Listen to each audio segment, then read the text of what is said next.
And you and I are back together at last. I've been quiet for quite a while, and tonight I wanted to take an opportunity to shoot a video and explain to you what Cambodia was like, what my experience was like, and answer the questions that I have received the most since I returned. With that being said, let's get to it.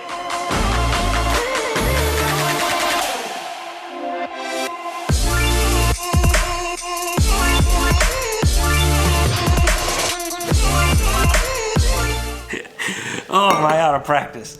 Peeps, I'm out of practice. All right, I'm super happy to be back. I think it's awesome that I'm back and getting to share with you exactly what my trip is like, why I went to Cambodia, and share some peek behind the curtain moments that I thought would be kind of unique for those questions that you've been asking. Question number one I usually receive is, why did you go? I went to Cambodia because I was asked to go by a friend. His name is Kevin Kwok, and he owns J29 Creative. He was asked to go by a woman named Karen Robinson. There is a lot to this scenario played out with something called CEO Masterclub, which are a group of individuals that are highly successful in Cambodia that have come together and they're doing some amazing things, but I digress. A simple text message came in, and that text message just said, "Hey Todd, what are you doing in a couple weeks? How would you like to go to Cambodia?" And me being the person that I am, I said, yes, let's go. So that's how it all came about. My assignment was to shoot video for Kevin, J29, and meeting Karen Robinson and the CEO Masterclub. I had no idea what it was going to entail. I had no idea what was going to come from it. Sometimes in life, when you have an adventure for an expense-paid trip to another place, you just kind of go and see how it's going to turn out.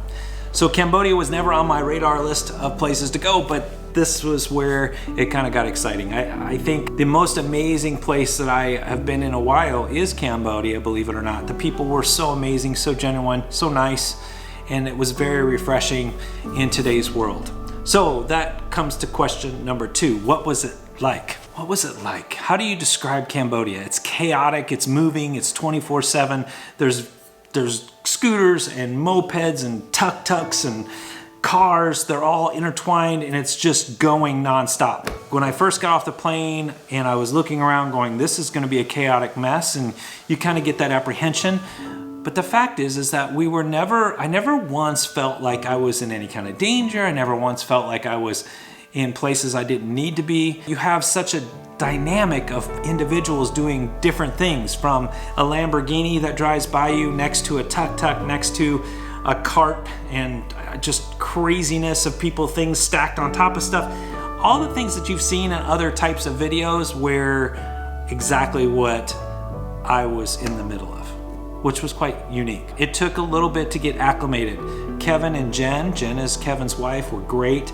I met Karen, and Karen had this ultimate dream, and I'll go over that in a second, but getting acclimated right away was kind of the crazy of the chaos of everything that was gonna happen. I just kind of smiled and went along with it and shot videos as you go. The next question I get, did you worry about pickpockets?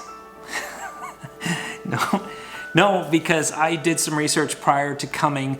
There was something they call apple picking. You might have your phone on a tuk-tuk and you have it outside the tuk-tuk, and somebody just comes along on a scooter and grabs your phone, and it politely just disappears and drives off in the distance. So you have to use a little common sense. But as a culture, as a Cambodian culture, the culture is absolutely amazing. They don't raise their voice, they don't yell, they're very, I would say, polite. It wasn't like those things that you're gonna have confrontation with people. People are simply going to take advantage of a situation if you present it to them. I simply kept my phone and my camera in front of me in the tuk-tuk, so I didn't have to worry about it driving off. And that was pretty much it. I can honestly say I was in a lot of different situations in a lot of different areas, and that was primarily the only thing that I was told that I really needed to watch out for. It was pretty freeing. After a couple days going through it, you kind of just got into the motion of everything that was going on. So who is CEO Masterclub? Great question. And for me to answer that question, you're gonna have to go back to about 1974 to 1979-ish, somewhere in there, 75 to 79, where the Pol Pot regime basically taken over everything in Cambodia. And it was a very turbulent time.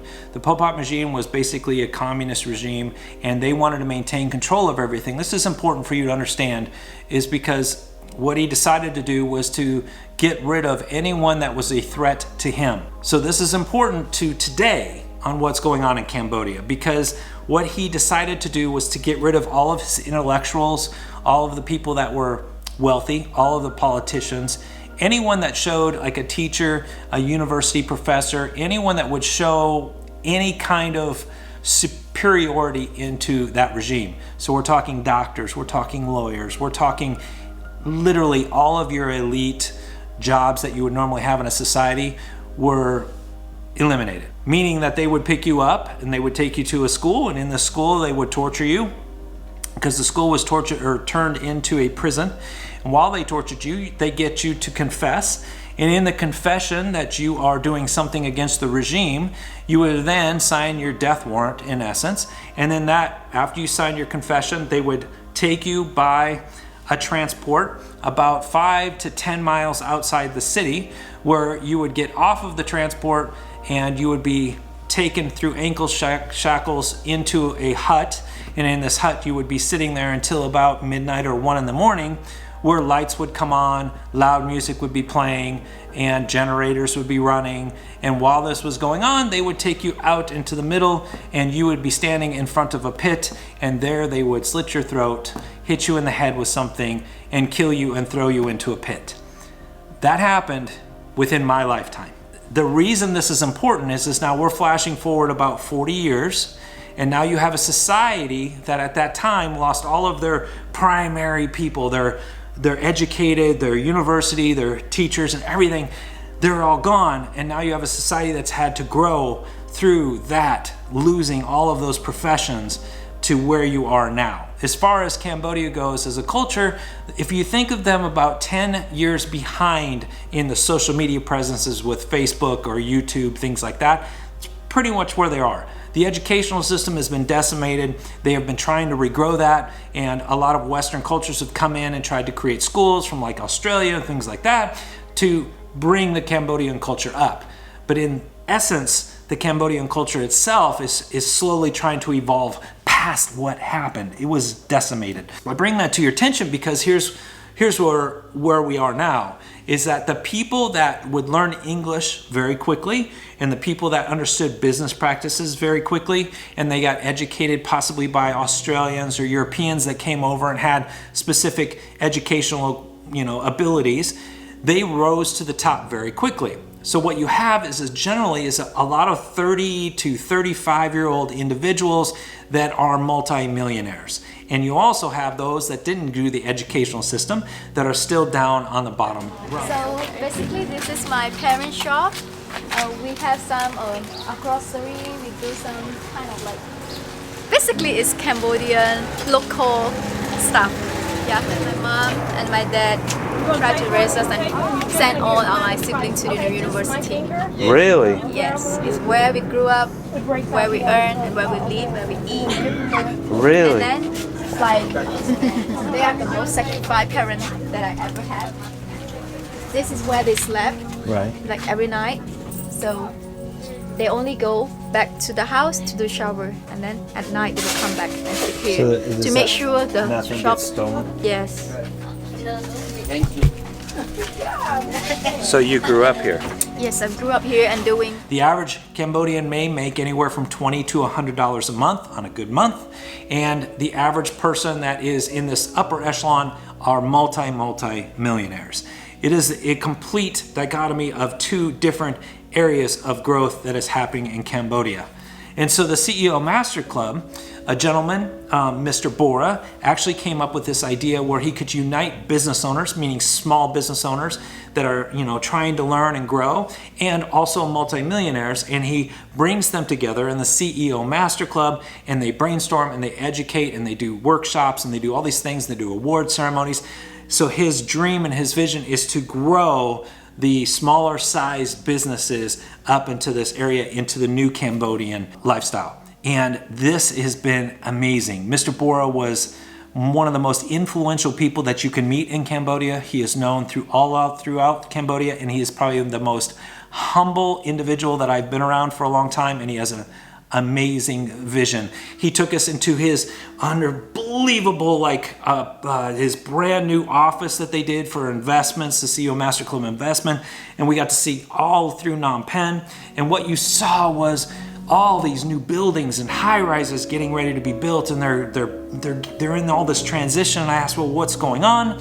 It turns out that the Chinese are coming in and they are buying up land, and what you have is this revitalization going on with millions and millions of dollars being sunk into the Cambodian culture. And what you're going to see, in my belief, is within the next 5 to 10 years is a mini Singapore with unbelievable buildings and lights and LED and just crazy things. But on the meantime, you have to raise up the subculture, the bottom tier, up that they can help in these new jobs that are coming. It's an influx of money coming into a country that has been behind for so long. Mind-blowing to me.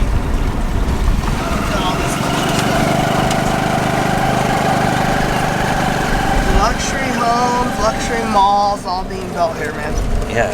It's crazy. And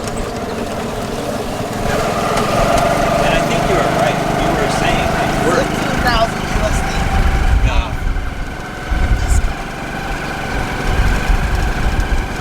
This was the CEO Masterclub. This was the vision that I was able to see on what Mr. Bora wants to do, and it was incredible. And I got to meet some amazing, very wealthy people that are super hungry to learn what we're doing here in the United States when it comes to like YouTube and Facebook and search in algorithms, and they're just hungry to learn all the stuff that we take for granted. So it was actually really cool. Kevin put on a little workshop and he educated them. I got to speak for a little bit. We got to kick around ideas and really kind of foster a relationship with Mr. Bora and the CEO Masterclub for future endeavors. That was the CEO Masterclub. And it was really pretty awesome to see how that all came together. There's really no middle class Now? in Cambodia. No, a lot more middle class now. Now a lot more. Yeah, a lot more middle class now. Yeah. Before, the rich and the poor, but for the last 10 years, with our mission in this country, the medium enterprise, small enterprise and medium enterprise growing, because they don't have the right mindset, the leadership, the management, sales and marketing and so on. They don't have that expertise. But if we create a vehicle, a platform that led by a very successful entrepreneur or business leaders, and we just give them opportunity to invest in the company, they will enjoy the profitability with the entrepreneur. And that can be a new initiative, not only for Cambodia, and this would become a new example for the world, especially in developing country that they're trying to help the poor. Now you ask, all right, and how does Karen Robinson fit into the picture? Karen came to Cambodia about 9 years ago, and her idea was she came with a church event. She fell in love with the culture. The unfortunate part is that in this culture, you also have something like sex trafficking, and it's pretty bad. What you find is that my interpretation of the sex trafficking was a lot of people being taken off the streets, and that was not the case. I'm sure that some of that happens, but a lot of the sex trafficking takes place because the parents actually sell their children into sex trafficking to have money. And as horrific as that sounds, that's the way it plays out. It's not on every occasion, but it kind of tells you the general direction on what has happened. Long story short, there's these different types of businesses and the way they conduct those. I'll probably have to do another video on at another point.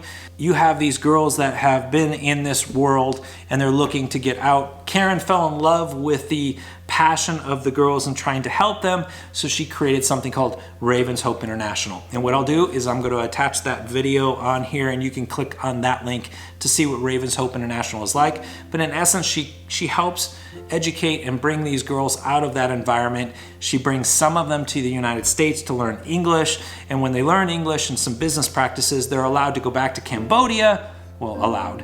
They go back to Cambodia within X amount of time, and now their value of making $20 a month now goes up to $200, $400, $1,000, $1,500 a month, where they can help their families out and they become valuable in their educational skills. And a lot of the CEO masters that are business owners will hire them to be in their organization. It's a fabulous full circle since their educational system has completely been decimated.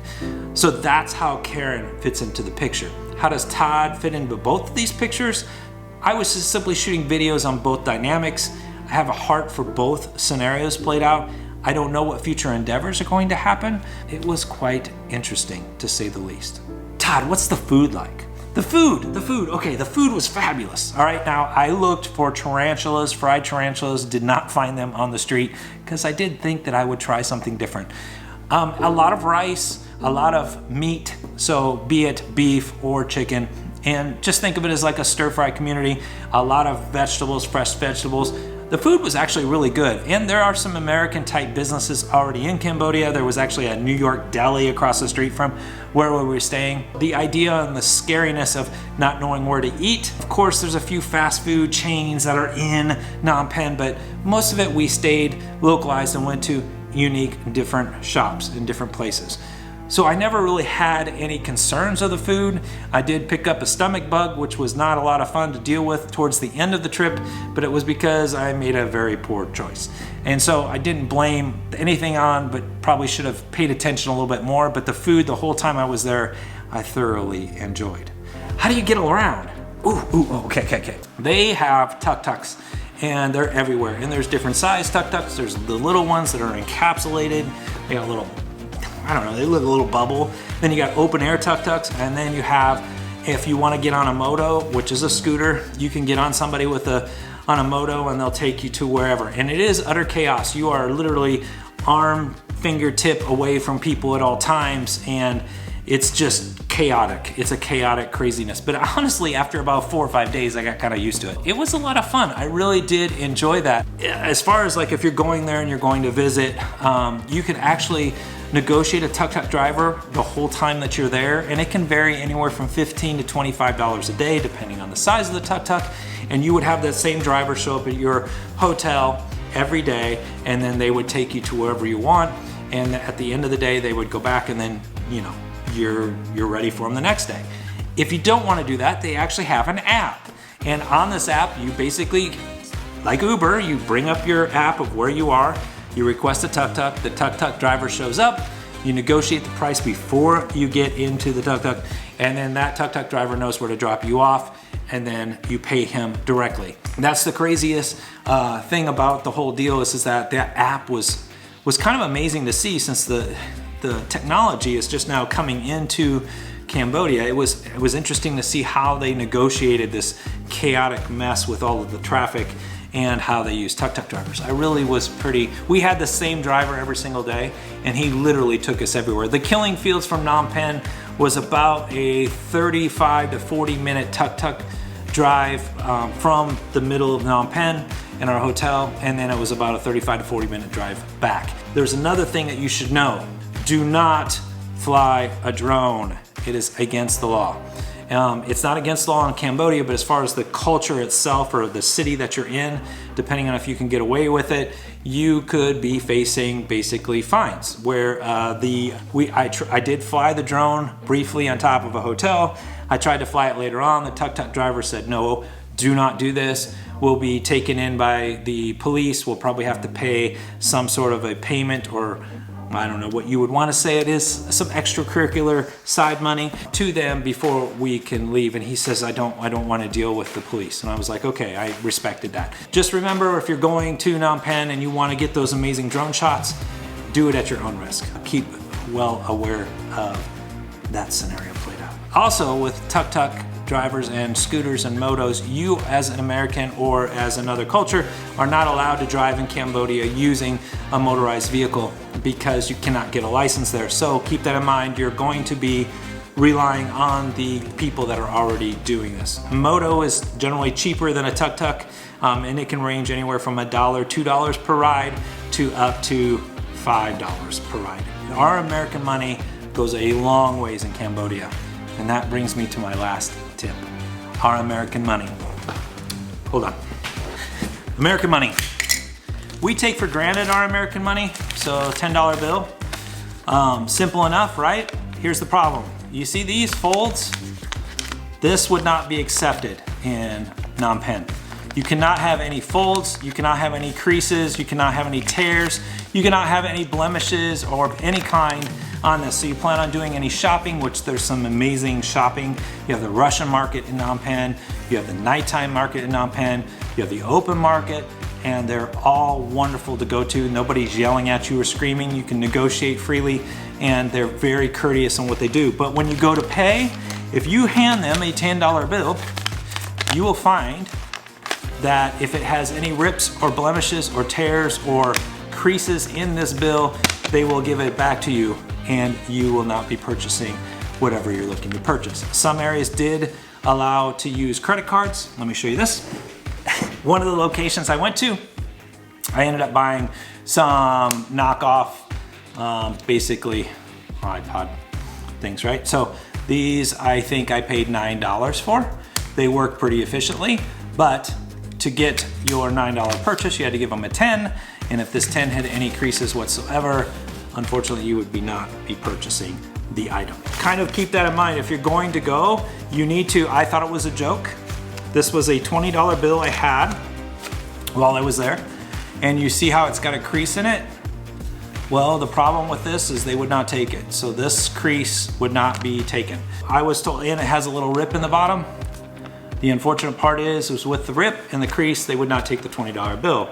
I was told before we left that we needed to go to a bank in the United States, have all our money to fresh, new, clean dollar bills, and therefore we would be able to use it when we go shopping. The unfortunate part is I said, oh, come on, really? Yeah, really. Make sure that you get clean, fresh dollar bills, 20s, 10s when you go. And you will receive not American money back, you will receive their currency back.